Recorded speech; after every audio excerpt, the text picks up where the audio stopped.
Welcome back to TV5 News at 9. It is time now for Aging in Style. We're here with Vitale Wealth Management. We got the president and owner, Joe Vitale. Joe, good to see you. Good to see you. Good morning, Blake. How are you? I'm well. Thanks for coming in. My pleasure. All right, so don't forget to get Joe's newsletter, Financial Vitals, for the latest in market trends, financial news.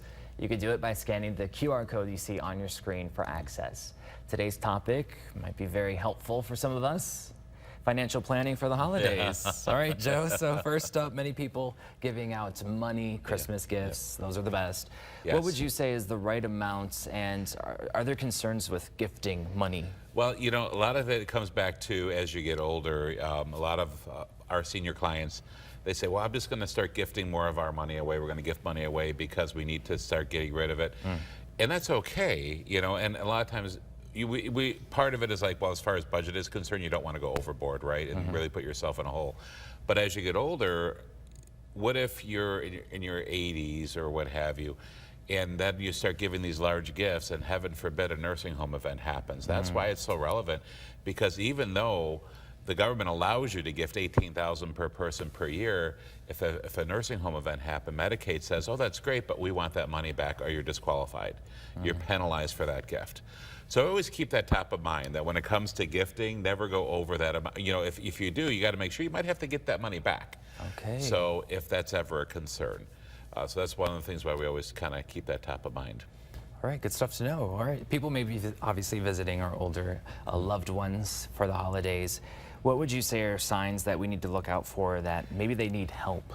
Well, you know, as our parents are getting older, like my parents are now in their 70s and 80s, and they're like, oh, everything's fine, everything's fine, everything's fine. Then you go to visit, and it's not fine. Right. Right?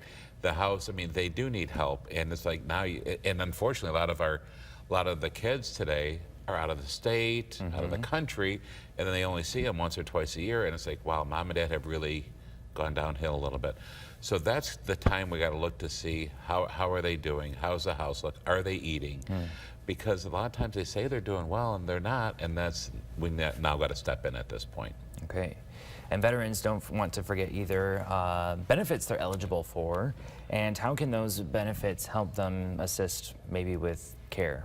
Well, you know, we've done, over the last 20 years, we've done so many benefits for our wartime veterans called the Aid and Attendance Benefit. Okay. Now, about 6 years ago, the VA changed that, and we're no longer able to help with that. However, there's go to the county. So you go to Bay County, Saginaw County VA, Midland County VA. As long as you go, every county has a veteran service officer there. So if you're a wartime veteran or a spouse of a wartime veteran like Vietnam, Korea, there's not a whole lot of World War II veterans left out there today, unfortunately, but a lot of the spouses are there, and as long as you were a spouse of a World War II or Korea or Vietnam veteran, and or the veteran and in need of care, there's money from the VA for that. Okay. But there's asset limits, there's income limits, and you have to get care on a daily basis. So if they were getting home care, having care come in, or go to assisted living, now there's, you know, $1,500 to $3,000 tax-free income available. But you have to qualify for it. So I would encourage them to go ahead, call the county, you know, get the county service officer there, look for the aid and attendance benefit, because it's a godsend. It's a beautiful help. Good, yeah. And now for holiday gifts, of course, traveling is big around this time of year too. You have tips to stay on budget. Yeah. An envelope system. The what envelope is that? system. Well, if you know, we're a Dave Ramsey SmartVester, so everybody's like, well, what is a Dave Ramsey all about in the envelope system? Well, this is kind of relevant too, because people get into debt big time right now. Yeah. And the envelope system is basically when you go shopping, you have this much in your envelope and that's all you spend. So here's your groceries, here's your gifting, here's your utilities. And the envelope system says, okay, I'm going to go to the store, I'm not going to spend over this amount, because, you know, we all do emotional spending. And it's so easy with that credit card to just like, oh, we'll pay it off later, we'll pay it off later. Well, a surefire way not to pay it off later, and if you realize today, most people don't realize the consumers have the highest debt they've ever had. So remember, we went from COVID, where we had all this free money coming in, and a lot of people got used to that spending. Yeah. And that went away, and now guess what? Oh, the credit card, the credit card. So if we really want to start off 2025 in the right way, we don't want to be burdened with all this debt carried forward. So a good way to start with that is to, you know, use the envelope system. Have a little bit, you know, we're going to spend this much for each person in the gift. We're going to put it in the envelope. We're not going to spend over this amount. It's going to feel, and it's not that constrictive, Yeah. but it's going to feel a lot better come January 1. Is there like a certain threshold on how much to put in that envelope, or it depends on who it is? It depends. Well, we actually, it's funny, in our family, we say, okay, no more than $35 a person, right? and it's like, well, that's not much, you know.